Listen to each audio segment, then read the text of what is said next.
السلام علیکم۔ پروگرام آئینہ کے ساتھ طاہر احمد بھٹی آپ کی خدمت میں حاضر ہے۔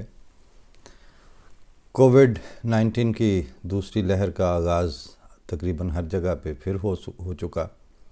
اس کی وجہ سے آج آپ نے ہمارا وہ پروگرام جو پچھلا سنا ہے مضمون تازہ، تو وہ ہم جو 2 لوگوں نے کرنا تھا، اب اس کے لیے اب کچھ عرصے کے لیے پھر وقفہ آ جائے گا، کیونکہ ہمارا بین الاقوامی ٹریول جو ہے وہ ممکن نہیں رہا اس طرح سے اتنی آسانی کے ساتھ۔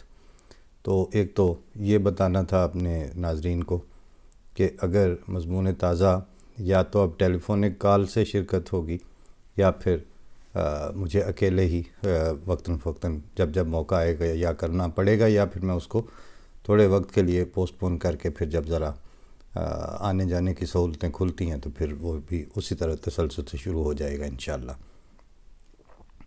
اس کے علاوہ ایک پاکستان ہوتے ہوئے ہی ایک 2-3 اشعار کہے تھے، تو جن میں سے جو پہلا تھا وہ یہ تھا کہ گفتگو بوجھ ہوتی جاتی ہے، بات گھمبیر ہونے والی ہے۔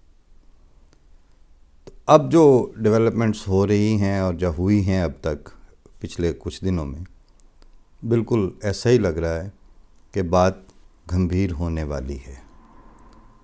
اب اس کے کیا موڈ آف ریالٹیز کھل کے سامنے آتا ہے، تفصیل کے ساتھ وہ کیسے اپنے آپ کو سچویشن اوپن اپ کرتی ہے، وہ تو اب آئندہ دیکھنے کی چیزیں ہیں، لیکن کچھ انڈیکیٹرز اس طرح کے ضرور سامنے آئے ہیں کہ جس سے وہ جو بچی کچی ایک امید یا ایک ہوتا ہے تھوڑا سا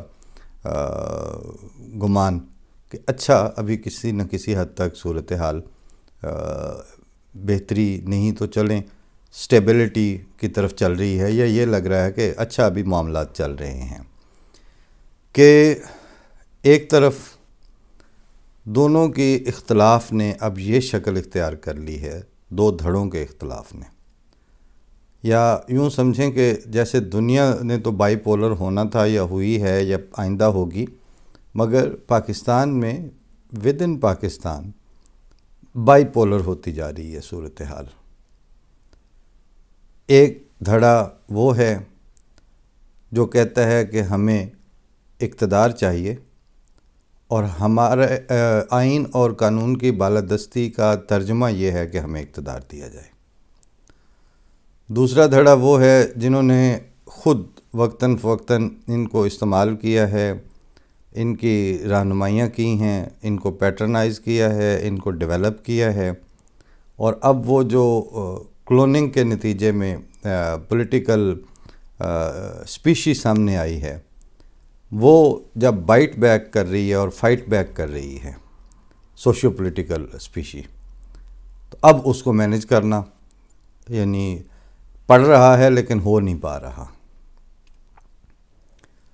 اس کے نتیجے میں جو ڈے ٹو ڈے صورتحال ہے وہ یہاں تک پہنچ گئی ہے کہ پہلے کہتے تھے اکنامک تھریٹ موجود ہے، معاشی تھریٹ کا امکان ہے، اب حالت یہاں تک آ چکی کہ جیسے کہتے ہیں کہ کوئٹہ میں اب وہ تندور والے جو ہیں وہ 4-5 دن سے بند کر کے بیٹھے ہوئے ہیں، کیونکہ وہ روٹی کی پرائس جو ہے وہ 30 روپے لے گئے ہیں۔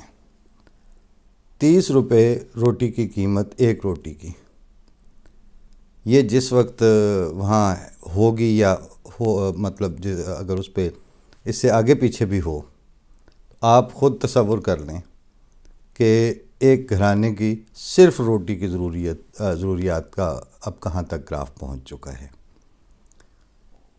مہنگائی یا جو نا دستیابی ہے چیزوں کی، عدم دستیابی، وہ اب کہاں تک آ چکی ہے۔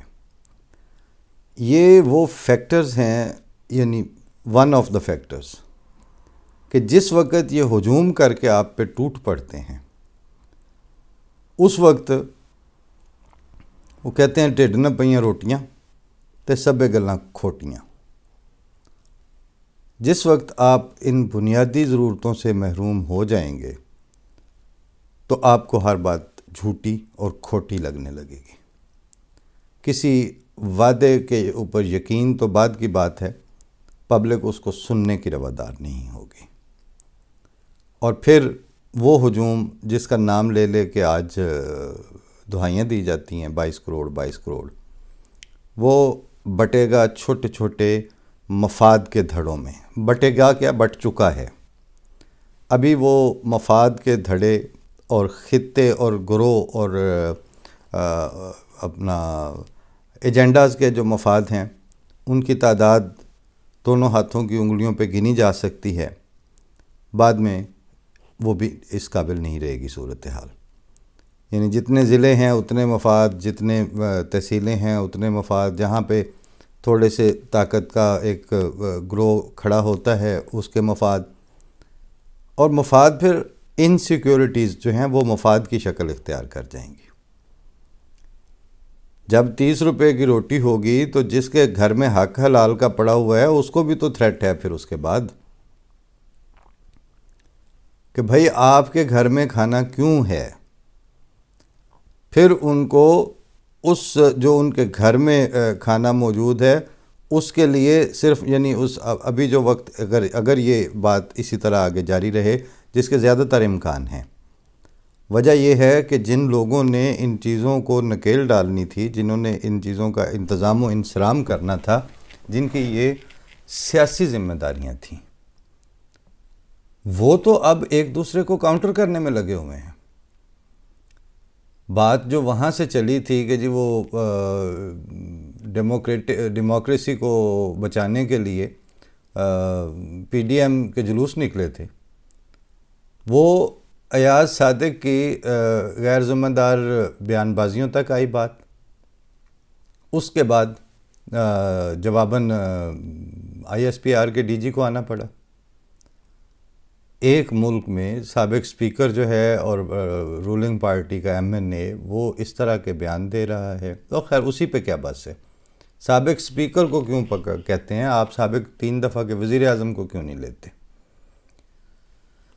اس لیے اب ان کے اندر جو ہے نا وہ ترازو کا بیلنس قائم کرنے کا ایشو نہیں رہا، بیلنس اب بری طرح آؤٹ ہو چکا ہے۔ وہ جو اس وقت سماجی اور سیاسی عدم توازن ہے، وہ اب ان کو کاؤنٹر کرنے کے اور ایک دوسرے کا دفاع کرنے اور ایک دوسرے کے ساتھ اکاؤنٹ سیٹل کرنے کے موڈ میں لے گیا ہے۔ یہی 2 دھڑے تھے، ان کے درمیان کچھ بقدر نمک جو ہے وہ عدلیہ، مقننہ اور انتظامیہ۔ اب وہ سارے تو بیزی ہو گئے نا آپس میں، یعنی یہ جو 2 جب بائی پولر ہوں گے تو جو باقی بچے ہوئے چھوٹے موٹے تھوڑے ادارے یا بیوروکریسی کی مختلف شکلیں ہیں، وہ بھی تو ایک دوسرے کو کچھ نے ان کو سپورٹ کر لیا، کچھ نے دوسرے دھڑے کو سپورٹ کر لیا۔ اب جب یہ پروسیس شروع ہو ہی چکا اور یہ اب اسی طرف بڑھتا چلا جا رہا ہے، تو آپ بتائیں کہ اس وقت وہ جو گندم پرووائڈ کرنے کی یا روزمرہ کی ضروریات زندگی جس پہ سروائیول ہے پبلک کی، اس کو لک آفٹر کرنا، اس کو ایڈمنسٹریٹ کرنا، اس کا انتظام کرنا، اس کو پوری ذمہ داری کے ساتھ کون سے ادارے ہیں جو اس وقت ٹیکل کریں گے اور کون سے ادارے ہیں جو اس کو اپنی ذمہ داری سمجھیں گے؟ اب کسی کو نظر آئے یا نہ آئے، جس طرح یہ 30 روپے کی روٹی ہوتی ہوئی جن کو پتہ تھا ان کو تو بہت پہلے نظر آ گئی تھی۔ اب جو آپ کو ریسکیو کیا جائے گا اس حالت سے، اکنامیکلی ریسکیو جب کرنے والے اس میں کودیں گے مختلف فورسز، کسی کو آپ کہتے ہیں ہماری ہمالیہ سے اونچی دوستی ہے، کسی کو کچھ کہتے ہیں، کسی کو کچھ کہتے ہیں، تو عقل یہ ماننے کو تیار نہیں ہے کہ وہ آپ لوگوں کو بغیر کسی ویسٹڈ انٹرسٹ کے، اپنے مفاد کو سرو کیے بغیر اور کروائے بغیر، وہ صرف آپ کے پبلک کی روٹی کی ضروریات اور آپ کی مہنگائی کے مسائل اور آپ کو روزمرہ کی یوٹیلیٹیز جو ہیں وہ پرووائڈ کرنے کے لیے فی سبیل اللہ خدمت خلق کے طور پر انٹرنیشنل ادارے اور خاص طور پر جو آپ کے جو اس وقت ڈیولپمنٹس ہو رہی ہیں، نظر تو آ رہا ہے سب کو یعنی پچھلے ہی ہفتے میں انڈیا کے وزیر دفاع اور وزیر خارجہ نے جو امریکہ کے ساتھ جو پروٹوکول سائن کیے ہیں، وہ بہرحال پاکستان کے چائنا کے ساتھ جو پینگیں جس لیول پہ پہنچ چکی ہیں، وہ ان کے رد عمل کے طور پر، اس کے بیلنس کے طور پر ہیں۔ اب وہ خطے میں جب اس طرح چیزیں پریسیپیٹیٹ ہو رہی ہیں اور انٹرنیشنل پلیئرز جو ہیں وہ اپنے اپنے جوئے کی رقمیں لے کے اپنے اپنے گھوڑوں تک پہنچے ہوئے ہیں، اور اب وہ ان کو بس وہ کھرکھرے پھیرے جا رہے ہیں اور میدان میں اتارنے کے لیے تیاری ہو رہی ہے۔ میدان جو ہے وہ پاکستان ہے۔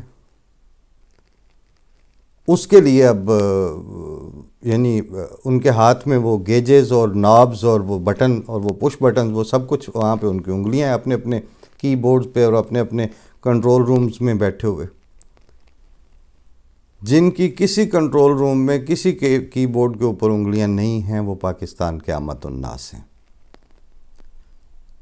اور یہ پبلک جو تھی، اس کو روٹی پرووائڈ کرنا، اس کی ضروریات کا خیال کرنا، اس کے لیے وہ پالیسیز وضع کرنی، یعنی جو ایلیٹ ڈپلومیٹک انٹریکشنز ہیں، ان سے نیچے اتر کے اپنے گھر کی ضرورت کو سامنے رکھنا، یہ کام تو ان کی ایڈمنسٹریشن کا تھا، یہ کام آپ کی پولیٹیکل ہائرارکی کا تھا، اور یہی چیز نے ترقی کر کر کے یہ اسٹیبلشمنٹ کا بھی تھا۔ اب وہ بیزی ہو گئے ہیں وہ اپنی سروائیول کی، اپنے وجود کی سروائیول کی جنگ میں اتر چکے ہیں۔ تو ان کا کون سوچے گا؟ سنایا ہوا کسی دوست نے لطیفہ ہی تھا کہ کسی ضرورت مند دوست کے، جو اس کے 2 اچھے دوست تھے، وہ آڑتی تھے بہت بڑے، تو ان کا سانجھا کاروبار تھا، تو روزانہ انہوں نے 10-20 ہزار بوری کے ٹرانزیکشنز لینے دینے اور اسی طرح کے حساب ہو رہے ہوئے۔ تو وہ کسی وقت اس کو ضرورت پڑی تو اس نے کہا کہ مجھے 2000 روپیہ چاہیے، تو اس نے کہا ہماری عادت پہ آ جانا، کل آ کے لے جانا۔ بے تکلفی بھی ان کی تھی۔ تو جب وہاں گیا تو وہ جو پہلے سے آلریڈی دونوں پارٹنر تھے، وہ بیٹھ کے ڈسکس کر رہے تھے، یہ جو 500 بوری ہے اس کا کہتے ہیں یہ وہاں لکھی ہوئی ہے، اچھا تو وہ جو اس کے پیسے آئے تھے وہ کدھر ہیں، کہتے ہیں یہ اس کی رسید ہے اور یہ بینک میں چلے گئے ہیں پیسے۔ وہ بڑی بڑی رقمیں جو ہے نا، مطلب 5-5 لاکھ 10-10 لاکھ کی باتیں ہو رہی تھیں۔ تو وہ بیچارہ کچھ دیر چپ کر کے سنتا رہا، اور وہ بیزی تھے اپنا حساب کرنے میں، تو آخر وہ بول پڑا۔ تو وہ کہتا ہے اپنے 5-5 لاکھ میرا 2000 نہ بول جایا جائے، کہ آپ کی تو بڑی بڑی رقمیں ہیں، اس کے اندر آپ نے میرا 2000 بھول جانا ہے۔ اب ہوا یہ ہے کہ اب ان کی اپنی جو اسٹیبلشمنٹ کو اپنی ساکھ بھی بچانی ہے، اپنی ریٹ بھی بچانی ہے۔ پولیٹیکل پارٹیز کا یہ جو جوائنٹ اپوزیشن کہہ لیں یا اوورال پولیٹیکل پارٹیز، کیونکہ یہ اسٹیبلشمنٹ ورسز پولیٹیکل ہائرارکی ہے بیسیکلی۔ جو چند نام آگے آئے ہوئے ہیں یا جو چند لوگ موجود ہیں، ایک تو ان کو وہ کہتے ہیں آپ ہمارے مخاطب ہی نہیں ہیں، دوسرے انہوں نے کچھ ایسا کر کے بھی نہیں دکھایا کہ وہ ایک سامنے نظر آنے والی دوسری حقیقت کے طور پر لیے جا سکیں، تیسرے ان میں وہ جو چھوٹے چھوٹے 2-4-10 مواقع آئے ہیں، ان میں ان کو کھڑا ہونا آیا ہی نہیں ہے۔ وہ ٹھیک ہے جی، وہ اگر سلیکٹڈ نہیں بھی تھے تو انہوں نے الیکٹڈ کی طرح بیہیو نہیں کیا۔ مسئلہ یہ ہے کہ اپوزیشن جن کو سلیکٹڈ کہہ رہی ہے، وہ اپنے 1.5-2 سال میں یا اپنی پریزنس کو الیکٹڈ کی طرح بیہیو کرتے نا، انہوں نے الیکٹڈ کی طرح بیہیو ہی نہیں کیا۔ اور وہ ہینڈسم کے چکر میں سارا ملک اب کریہ المنظر، مطلب ایک وزیر اعظم ہینڈسم ہے لیکن ملک سارا جو ہے اس کے اوپر دیکھنے کو دل نہیں کر رہا کہ جو وہاں گند پڑے ہوئے ہیں۔ اب آج کی ایک خبر مستقل سوشل میڈیا پہ بھی وائرل ہوئی ہے کہ 13 سال عیسائی بچی جو ہے وہ بعد از اغوا مسلمان اس کو بنا کے تو پھر اس کے ساتھ وہ نکاح کر لیا، عدالت نے اس کو اس اغوا کنندہ خاوند کے ساتھ توڑ دیا، فیصلہ یعنی اس کے حق میں دے دیا۔ اور اس کے اوپر فیس بک پر جو مسلسل شیئرنگ ہو رہی ہے اور کثرت سے لوگ اس پہ یعنی عامت الناس ہی نہیں بلکہ جو خواص ہیں وہ بھی اس کو اب فرسٹریشن کے نوٹس کے ساتھ اپنے ساتھ اوپر کورنگ لائنز لکھ کے شیئر کر رہے ہیں کہ نہ یہ عدالت کو نظر آ رہا ہے. کہتے ہیں مومن عدالت نے یہ کیا ہے. اس کی وہ ایج بھی نظر آ رہی ہے, اس کی حالت بھی نظر آ رہی ہے, اس کے لیکن اب انڈیویجولز کے لیے کون سوچے گا؟ ان میں سے کوئی فری نہیں ہے, کسی کے پاس وہ مسئلہ ہی نہیں ہے. مطلب کہ عام آدمی کی جو روزمرہ سینس آف سیکیورٹی ہے, اس کی جو ڈے ٹو ڈے کی انسیکیورٹیز ہیں, ان کے اوپر نہ توجہ دینے کے لیے کوئی فری ہے, نہ ان کے اوپر کوئی بات کرنے کے لیے فری ہے. تدارک کرنا تو بہت بعد کی بات ہے. اور اب وہ وقت آ گیا ہے, کیونکہ یہ پیراسیٹامول دیتے دیتے کینسر کے مریض کو روزانہ پیناڈول دے کے گھر بھیج دیتے تھے. اب اتنا عرصہ گزر گیا ہے, اب وہ کھل کے سامنے آ چکی ہے ساری صورتحال, ننگی ہو کے بالکل ہر طرح سے. وہ اس میں اب کچھ بھی چھپا ہوا نہیں ہے. اب کہتے ہیں کہ جی وہ ایک سپیکر کو اور سابق سپیکر کو یہ زیب نہیں دیتا. بندہ پوچھے سابق وزیر اعظم کو کہاں زیب دیتا ہے؟ اور زیب دینے کی بھی تو ایک حد ہوتی ہے نا. ادھر سے اب جب جو بلوچوں نے اب ایشو کھڑے کیے ہوئے ہیں, یا جو بلوچوں کے گریوینسز ہیں یا دوسرے صوبوں کے, یہ سارے ایک دن میں تو ڈیولپ نہیں ہوئے. وقت کرتا ہے پرورش برسوں, حادثہ ایک دم نہیں ہوتا. تو وہ جب برسوں پرورش ہو رہی تھی اس وقت کہاں تھے آپ لوگ؟ اس وقت اس کا نوٹس کس نے لیا؟ کسی نے بات نہیں کی. چلدا چلن دیو کے تحت معاملات چلاتے رہے. لیکن جو دیکھنے والے تھے, جو ہسٹری پہ نظر رکھنے والے تھے, جن کو قوموں کی تاریخ کو جو دیکھ رہے تھے, وہ ان کو نظر آ رہا تھا, اس وقت بھی نظر آ رہا تھا. وہ لکھ بھی رہے تھے, وہ بات بھی کر رہے تھے, ان کی سن کون رہا تھا. پھر آپ لوگوں نے ایک جو غدار کا اور ڈیپریویشن کا ایک میکنزم شروع کر دیا. اب سارے ڈپرائیو ہو گئے, اب بچا ہی کوئی نہیں. اب آ جا کے آپ وہ اپنے جو گڈ بوائز اور بیڈ بوائز کا فرق کر کے آپ وہ اپنے ملوانے لے کے تو پھدکتے پھریں. کچھ عرصہ آپ لیے, پھر اب ان کو سیاستدان نے لیا ہوا ہے. ایک طرف وہ فضل الرحمان کو لے اڑا, آپ کو پتہ نہیں کیا خیال آیا, وداؤٹ اینی کریڈینشلز آپ نے طاہر اشرفی لا کے سامنے دکھا دیے. اب وہ آپ کے بین الاقوامی جو تعلقات ہیں مسلم ورلڈ کے لیے, وہ آپ کے ایڈوائزر اور معاون اور مشیر اور مددگار بن گئے. کس کیپیسٹی میں وہ تو آپ نے بتا دیا, کون سے کریڈینشلز کے اوپر یہ آپ نے نہیں بتایا. تو اب روٹیوں کو کون سوچے گا کہ روٹی 30 روپے کی ہوگی. لیکن بھوک جب ننگی ہو کے ناچے گی, جب پیٹ کی جو ظاہری روز کی 3 دفعہ لگنے والی بھوک جو ہے, اس نے جس وقت لوگوں کو مجبور کر کے نکالا, تو آپ کی بات کوئی نہیں سنے گا, اور دونوں کی کوئی نہیں سنے گا. اور جو اپنے ذاتی اموال اور جمع شدہ پونجیوں اور ذاتی ریسورسز کی قربانی دے کے پبلک کے لیے بے قرار ہو کے اپنے اموال کو اور اپنی سیونگز کو خرچ کرنے والی لیڈرشپ, وہ تو ان میں سے کوئی بھی نہیں ہے. وہ تو جتنی دکھاوے کی حرکتیں ہیں وہ ساری کر لیتے ہیں. یعنی مریم نواز جو ہے وہ بلوچ لڑکوں کے وظیفوں کی خاطر وہاں پہنچ کے اس نے شو ضرور لگایا, لیکن کن دنوں میں لگایا؟ جن دنوں وہ اپنی سروائیول کی جنگ لڑ رہی تھی. ان حالات میں جو میں نے شروع میں اپنا وہ ایک شعر عرض کیا تھا کہ گفتگو بوجھ بنتی جاتی ہے, بات گمبھیر ہونے والی ہے.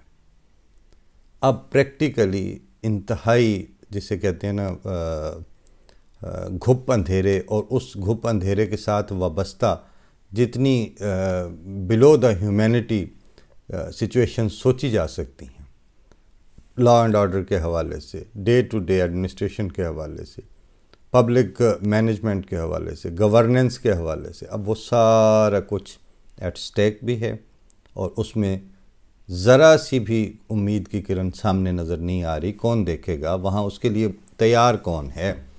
اس کے لیے جو کمٹمنٹ چاہیے تھی وہ کہاں ہے؟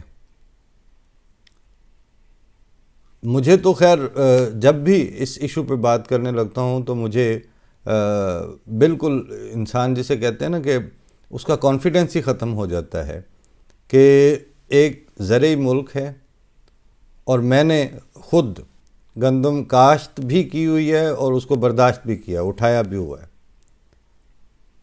یہ جب آپ کو باتیں کرتے کرتے یہ نہیں، میں نے تھریشر پہ بھی مطلب وہ ونگار ایک ہوتی تھی، ونگار کا مطلب ہوتا ہے کہ جب ایک کے ہاں کام چل رہا ہو تو باقی سارے اس کی مدد کے لیے جاتے ہیں. تو شوق میں ہی صحیح، لیکن میں نے تھریشر کی ونگار پہ بھی جا کے دیکھا ہے. یہ پتہ ہے کہ یہ کام اتنے، یعنی پاکستان کے کسی خطے میں جہاں پہ اگر پراپر پانی نہیں بھی اویلیبل ہوا تو برانی طور پر بھی اتنا کچھ ہو جاتا ہے کہ بندوں کی روٹی روزی اس سے چل جاتی ہے. لیکن کوئی پلاننگ نہیں ہے، مینجمنٹ کوئی نہیں ہے. یعنی جو پبلک پاکستان جیسے ملک میں جہاں پہ آپ کے صحن میں آپ کو آپ کی ضروریات نہیں، آپ کے ہمسایوں کی ضروریات کے لیے بھی ٹماٹر اور یہ چیزیں اویلیبل کی جا سکتی ہیں، اس ملک کے لوگ یہ کہیں کہ ٹماٹر 350 روپے کلو ہو گئے نا، ہاتھ نہیں پہندا پیا ٹماٹر. تو اس میں قصوروار وہ بھی ہیں.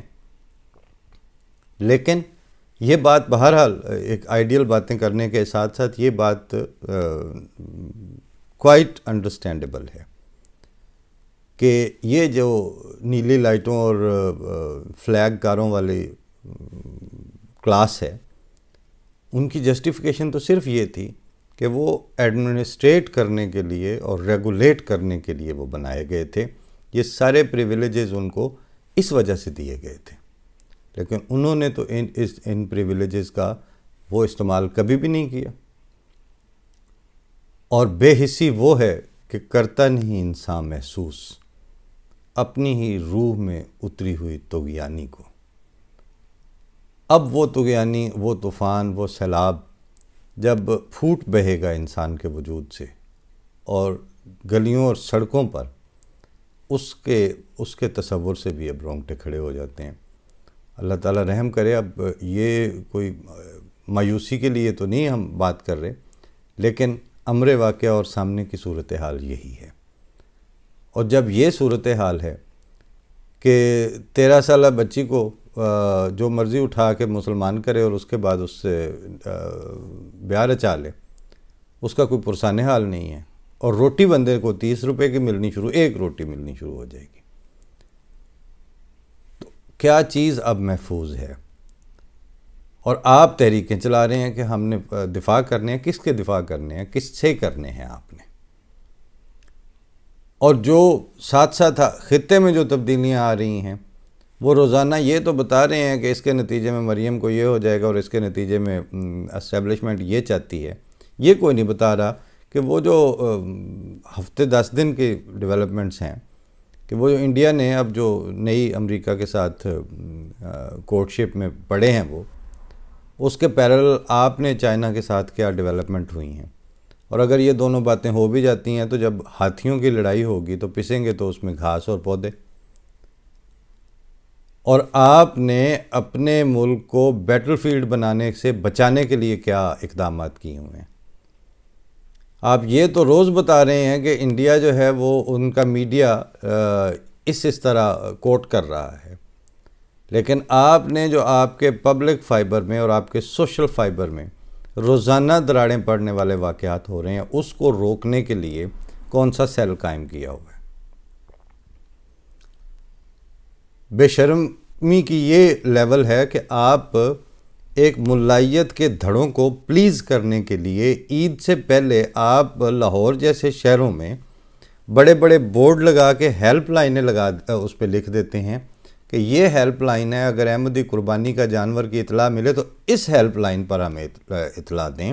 اب بتائیں آپ نے کون سی ہیلپ لائن بڑے مقتدر اداروں کی قائم کی ہے جہاں پہ یہ اطلاع دی جا سکے کہ یہاں اس طرح انٹیکٹ سوشل سسٹم جو تھا، انٹیکٹ شہر جو تھے، کمپیریٹیولی بہتر پبلک فائبر جو تھا، وہاں پر اس طرح دراڑیں پڑ رہی ہیں، اس طرح اس کے لیے پلان ہو رہا ہے. اور یہ 30 روپے کی روٹی اور یہ 13 سالہ لڑکی عیسائی جو ہے جس کے ساتھ یہ فیصلہ آیا ہے، اس طرح جس کے اغوا کو لیگلائز کیا گیا ہے نکاح کے نام پر، یہ چیزیں ہمارا جو ہیومن سٹف ہے اس کو کس طرح بے دلی سے جا کے بے یقینی پہ منتج کر رہی ہیں. اس کی کوئی ہیلپ لائن دی ہے کسی نے؟ کیونکہ آپ بیزی ہیں، آپس میں اپنی سروائیول کی جنگ لڑ رہے ہیں، اور آپ کی سروائیول کے رستے میں جب پبلک انٹرسٹ وائیولیٹ ہوتے جائیں گے تو آپ نے ان کو ٹھیک کیا کرنا ہے، آپ ان کو دیکھنے کی بھی استطاعت نہیں رکھیں گے، آپ کی پریورٹیز میں وہ نہیں ہے. تو اس ڈی پریورٹائز اور ڈی مورلائز، بلکہ بقول چودھری محمد علی صاحب کے وہ ایک لفظ بولا کرتے تھے ڈی ہیومنائز. تو جب آپ اپنی سوسائٹی کو اس حد تک ڈی ہیومنائز کر لیں گے تو اس ڈی ہیومنائزڈ سوسائٹی نے فرانس کے لیے آنظر صلی اللہ علیہ وسلم کی عزت اور وقار کا کیا دفاع کرنا ہے، کیسے کرنا ہے؟ شوق تو آپ کو ہے لیکن بتائیں نا کہ آپ کریں گے کیسے؟ کیونکہ رسول اللہ صلی اللہ علیہ وسلم کے تو فالورز کہلانے کے لیے بھی جس درد دل اور جس کیفیت اور جس انسان کے لیے خدمت خلق کا جو رویہ آپ کی سوسائٹی میں ہونا چاہیے اور نظر آنا چاہیے، وہ ناپید ہے. وہ نہ مان کے ان کے توہین کر رہے ہیں، آپ مانتے ہوئے اپنے کردار سے آنظر صلی اللہ علیہ وسلم کے لیے. وہ میرا فکرہ نہیں ہے، وہ اقبال کا ہے کہ بت شکن اٹھ گئے باقی جو بچے بت گر ہیں، امتی باعث رسوائی پیغمبر ہیں. جناب یہ جملہ ہے علامہ اقبال کا مصرع ہے کہ بت شکن اٹھ گئے باقی جو رہے بت گر ہیں، امتی باعث رسوائی پیغمبر ہیں. اس مصرے کو دیکھ کے تو اگر توفیق ہو تو اپنے اندر کی طرف توجہ کر کے استغفار کریں. اس سے آنظر صلی اللہ علیہ وسلم کی جو آپ بین الاقوامی سطح پر وقار قائم کرنا چاہتے ہیں اور خواہش رکھتے ہیں، حقیقی وقار آپ کے اندر انسانی تبدیلیوں، آپ کے اندر ٹالرنٹ رویوں اور آپ کے ذریعے ظاہر ہونے والی پرامن المسلم من سلم المسلمون، آپ کے وجود سے جب سلامتی پھوٹے گی پھر آپ کو استحقاق ہوگا. ابھی تو وہ چلو کہ وہ منزل ابھی نہیں آئی. اللہ تعالیٰ توفیق دے، کوئی غور کر لے تو کر لے، نہیں کرے تو ایک طرز تغافل ہے، سو ان کو مبارک ہو. ایک عرض تمنا ہے، وہ ہم کرتے رہیں گے. ملاقات ہوتی ہے آپ سے اگلے پروگرام میں. فی امان اللہ. السلام علیکم ورحمۃ اللہ.